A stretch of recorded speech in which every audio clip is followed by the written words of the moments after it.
आज हम डिस्कस करेंगे एटॉमिक स्ट्रक्चर। एटॉमिक स्ट्रक्चर में बहुत कुछ आता है। एटम का स्ट्रक्चर समझना was never an easy task. इस डिस्कवरी को होने में बहुत ज़्यादा साल लग गए, 100-200।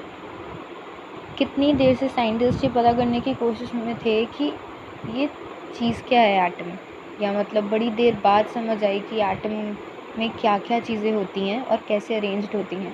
एटम का स्ट्रक्चर समझना बहुत ज़्यादा मुश्किल रहा, क्योंकि एटम को देखना with naked I is not possible. Even electron microscope से भी एटम को देख पाना was never an easy task. और कितनी ही दुनिया बस ये चीज़ जानती है, पर किसी के पास इसका बहुत ज़्यादा प्रूफ भी नहीं है कि एटम में क्या होता है, कैसे होता है।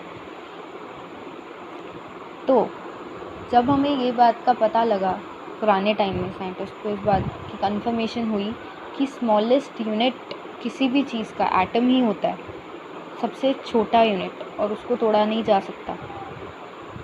तब पता लगा कि यही बेसिस है और इसकी डेप्थ में स्टडी करना इज़ वेरी इंपॉर्टेंट। तो पता लगा कि एटम किन चीज़ों से बना है, एटम के अंदर है क्या। तो उसको जब पढ़ने लगे तो पता लगा कि एटम के अंदर भी एक अलग ही दुनिया बस रही है।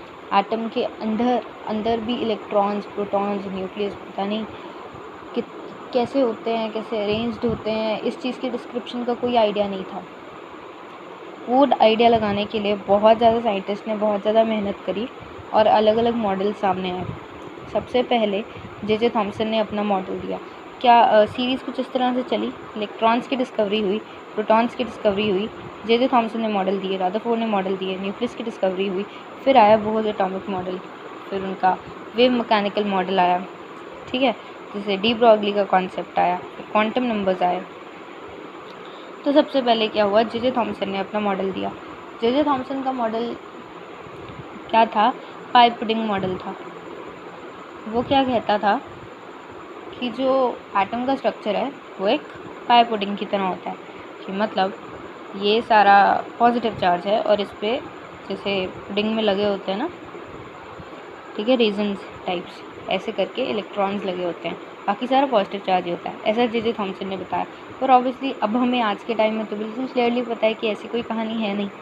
और तब भी धीरे धीरे जब आगे स्टडी होती गई तो उसको कॉन्ट्राडिक्ट करने के लिए बहुत ज़्यादा साइंटिस्ट खड़े हो गए, क्योंकि काफ़ी ज़्यादा पॉइंट्स थे जो इस वाले मॉडल के साथ नहीं जा रहे थे। तो इसका मॉडल तो हो गया फेल सबसे पहले।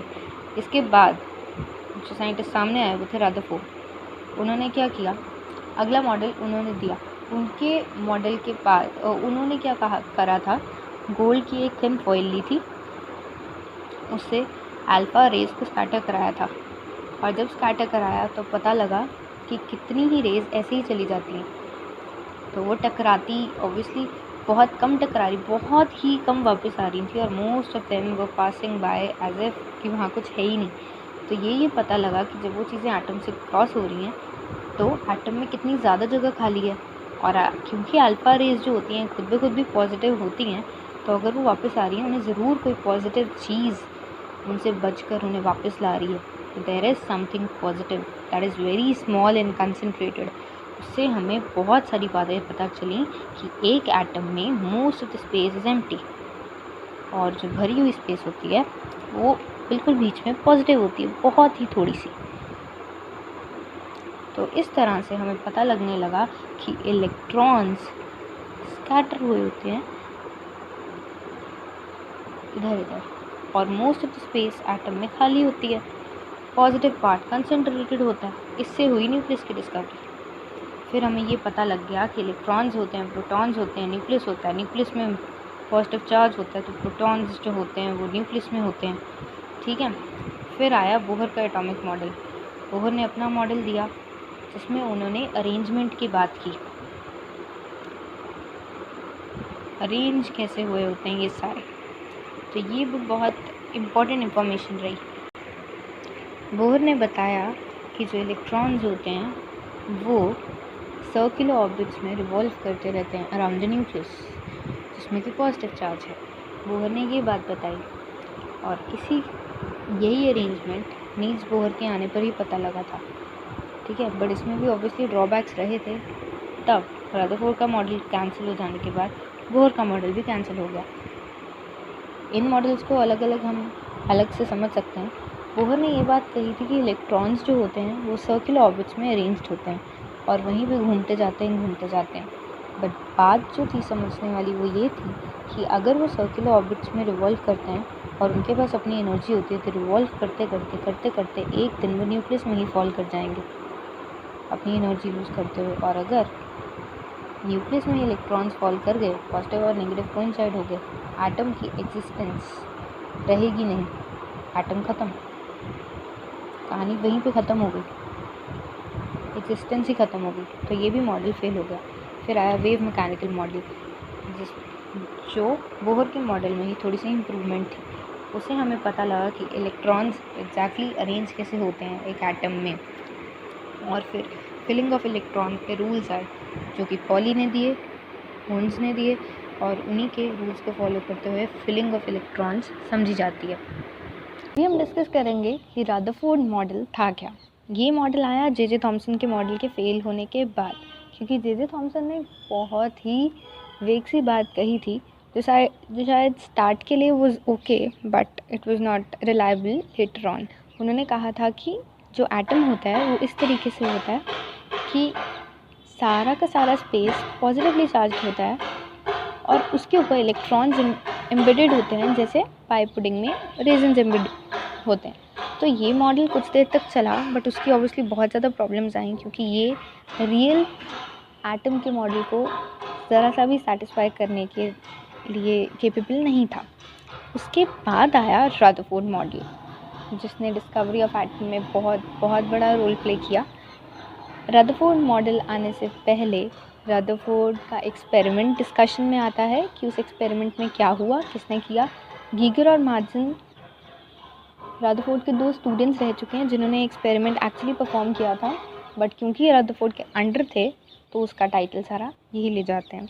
एक्सपेरिमेंट क्या था सबसे पहले वो देख लेते हैं। एक्सपेरिमेंट है गोल्ड फॉयल एक्सपेरिमेंट। इसमें क्या हुआ, अल्फ़ा पार्टिकल्स को बम्बार्ड कराया गया गोल्ड की एक थिन फॉयल पे। अब क्वेश्चन आता है अल्फ़ा पार्टिकल्स ही क्यों, गोल्ड फॉयल ही क्यों? ठीक है, alpha particles positively charged heavy particles होते हैं। गोल्ड फॉयल ली गई जिन पे उन्हें बम्बार्ड कराया गया और बहुत ही पतली गोल्ड फॉयल ली गई। अब इतनी पतली गोल्ड फॉयल ही क्यों चुनी गई? गोल्ड की फॉयल इसलिए चुनी गई क्योंकि वो बहुत पतली की जा सकती है। और इतनी पतली ही क्यों? क्योंकि इतनी पतली gold foil approximately 1000 atoms consider अपने अंदर कैरी करती थी, और जितने ज़्यादा कम एटम्स होंगे उतना कन्वीनियंट एक्सपेरिमेंट होगा, क्योंकि हमने स्टडी ही एटम को करना है। ठीक है ना? तो हमने क्या किया, अल्फ़ा पार्टिकल्स लिए, उनको बम्बार्ड कराया, क्योंकि वो पॉजिटिवली चार्ज होते हैं तो हमें एटम का स्ट्रक्चर भी समझने को आ जाएगा। तो हमने उनको, उस एक्सपेरिमेंट में ऐसा हुआ कि अल्फ़ा पार्टिकल्स को बम्बार्ड कराया गया स्क्रीन पे, पीछे एक जिंक सल्फाइड की स्क्रीन लगाई गई जो कि फ्लोरोसेंट थी, कि जब भी इससे पास करके अल्फ़ा पार्टिकल्स निकलेंगे, अगर तो वो पास कर गए तो यहाँ पे वो बजेंगे, और जब वो पीछे बजेंगे हमेशा वो नोटिस हो जाएंगे, क्योंकि वो फ्लोरोसेंट स्क्रीन थी, तो जब भी उस पर कोई रे पड़ती थी वो एकदम डिटेक्ट हो जानी थी। तो इस एक्सपेरिमेंट के रिज़ल्ट्स इतने शॉकिंग आए कि जो ये पहले मॉडल चल रहा था थॉमसन का, इसकी एग्जिस्टेंस बिल्कुल ही ख़त्म हो गई। तो ये रिज़ल्ट्स कुछ इस तरीके से आए कि जो भी अल्फ़ा पार्टिकल से रेज़ निकाली थी, एक तो सारी की सारी पास हो गई स्ट्रेट, जो कि एक्सपेक्टेशन से परे था, क्योंकि इतना एक्सपेक्ट नहीं करा था कि most of space in atom is empty. अब अगर हम कंसिडर करेंगे कि सारी चीज़ पॉजिटिव चार्जेस से बनी है, तो अब उस पर पॉजिटिव चार्ज जाके भज रहा है, तो एक्सपेक्टेड था कि रिपल्शंस होंगी, बट वो तो पास ही हो गया। Most of the rays pass straight. ये बात बहुत अनएक्सपेक्टेड थी। और दूसरी बात क्या हुई, डिफ्लेक्शंस जो हुई, और कितनी ज़्यादा नॉन डिफ्लेक्टेड थी, और जो डिफ्लेक्शंस हुई भी वो हुई बहुत ही ज़्यादा छोटे एंगल्स पे। ये भी बहुत वियर्ड बात थी। और सिर्फ 1 आउट ऑफ 12,000, मतलब इतनी कम रेंज की रेज जो हैं रीबाउंड हो गई मतलब जैसे गई वैसे ही वापस आ गई टकरा कर। तो मतलब कोई बहुत ही स्ट्रॉन्ग पॉजिटिवली चार्ज्ड चीज़ थी यहाँ, जिसने उस चीज़ को वापस भेज दिया।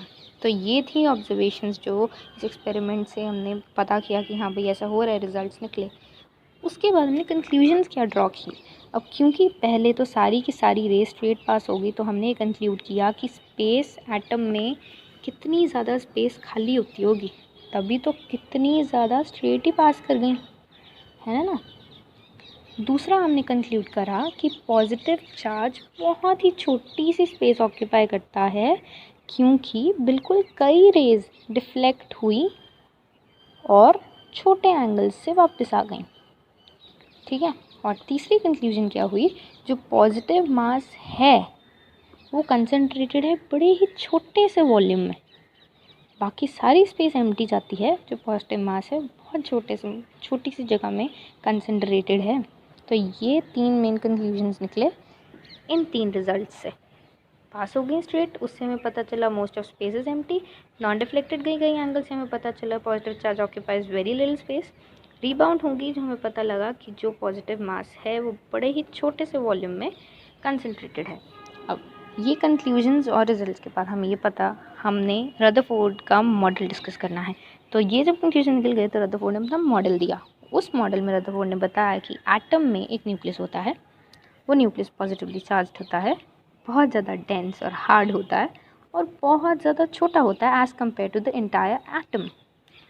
सो these were the conclusions that were given by Rutherford. Electrons के बारे में रदरफोर्ड का क्या कहना था कि इलेक्ट्रॉन्स होते हैं, हाँ जी होते हैं, वो एग्जिस्ट करते हैं और वो रिवॉल्व करते रहते हैं सर्कुलर पाथ में अराउंड द न्यूक्लियस, ठीक है। ये रदरफोर्ड ने अपनी बात कही न्यूक्लियस के रिलेटेड, इलेक्ट्रॉन्स के रिलेटेड। न्यूट्रॉन की बातें अभी तक नहीं आई थी, न्यूट्रॉन का जिक्र अभी तक कुछ खास नहीं हुआ था, पर न्यूट्रॉन के बारे में ना उसका नाम आया था ना कुछ। पर रदरफोर्ड ने हाँ ये बात ज़रूर कह दी थी कि कोई न्यूट्रल पार्टिकल्स होते हैं, कई न्यूट्रल मैसिव पार्टिकल्स होते हैं जो एग्जिस्ट करते हैं न्यूक्लियस ऑफ एटम में। मतलब पॉजिटिव चार्ज पार्टिकल्स के अलावा इस न्यूक्लियस में कई न्यूट्रल पार्टिकल्स भी एग्जिस्ट कर रहे हैं। इस चीज़ का जिक्र रदरफोर्ड ने कर दिया था, ठीक है। पर इसको डिस्कवर जे चैडविक ने करा, न्यूट्रॉन्स को, उन्होंने ही नाम दिया न्यूट्रल पार्टिकल्स को न्यूट्रॉन। अब अगर ये मॉडल इतना सक्सेसफुल रहा था तो इसमें कमी कहाँ आई, ड्रॉबैक क्या था रदरफोर्ड के मॉडल में। उन्होंने कहा कि इलेक्ट्रॉन्स होते हैं सर्कुलर पाथ में घूमते हैं, बट सोचने वाली बात ये थी कि अगर इलेक्ट्रॉन्स होते हैं सर्कुलर पाथ में घूमते हैं, उनके पास एनर्जी भी होती है, तो घूमते घूमते इलेक्ट्रॉन अपनी एनर्जी नहीं लूज़ कर देता होगा, और अगर वो अपनी एनर्जी लूज़ कर देता होगा तो वो न्यूक्लियस में फॉल कर जाता होगा, और अगर वो न्यूक्लियस में फॉल कर जाता है तो एटम अनस्टेबल हो गया ना, एटम की एग्जिस्टेंस ख़त्म हो गई, कहानी यहीं पे ख़त्म। उन्होंने कहा इलेक्ट्रॉन्स होते हैं सर्कुलर पाथ में मूव करते हैं। अब सर्कुलर पाथ में अगर वो मूव करते हैं तो अपनी एनर्जी लूज़ कर देते होंगे घूम घूम के और न्यूक्लियस में फॉल कर जाते होंगे, और जब इलेक्ट्रॉन ही न्यूक्लियस में फॉल कर गया, पॉजिटिव नेगेटिव कोइंसाइड कर गया, एटम तो अनस्टेबल हो गया ना, और एटम तो अनस्टेबल नहीं है, तभी तो सारी दुनिया चल रही है। So this was the question mark to this model. अब इसको कैसे सॉल्व किया गया, इसको सॉल्व किया बोहर ने। नील्स बोहर अपना अलग मॉडल लेकर आए। उनके मॉडल ने ये कहानी सॉल्व करी कि हाँ एटम होता है, उसमें इलेक्ट्रॉन्स रिवॉल्व करते हैं सर्कुलर ऑर्बिट्स में, बट कई only certain special orbits called the discrete orbits of electrons are allowed inside the atom। सिर्फ कई स्पेसिफिक डिस्क्रीट ऑर्बिट्स ही होते हैं जिनमें इलेक्ट्रॉन्स मूव करते हैं, ठीक है। उनके अलावा they are not allowed to move, और वो अपनी एनर्जी लूज़ नहीं करते, और एनर्जी लूज़ करते करते वो न्यूक्लियस में नहीं गिरते। ये स्टेशनरी ऑर्बिट्स होते हैं जिसमें हर ऑर्बिट की एनर्जी फिक्स्ड होती है। और दूसरा पोस्टुलेट जो बोहर ने दिया वो ये था कि रिवॉल्व करते करते ये डिस्क्रीट ऑर्बिट्स में एटम्स अपनी एनर्जी रेडिएट नहीं करते। So this is how J Thomson का मॉडल फेल करके, रदरफोर्ड का मॉडल फेल करके बोहर का मॉडल आया। पर कुछ टाइम बाद ये भी फेल हो जाता है, बट क्योंकि इन सब के मॉडल से हम कुछ ना कुछ सीखते हैं, तो इन सब की कंट्रीब्यूशन से ही एटम का स्ट्रक्चर समझ में आता है। This is all about the models and discoveries of the atom given by Rutherford, J.J. Thomson, and Bohr. Thank you.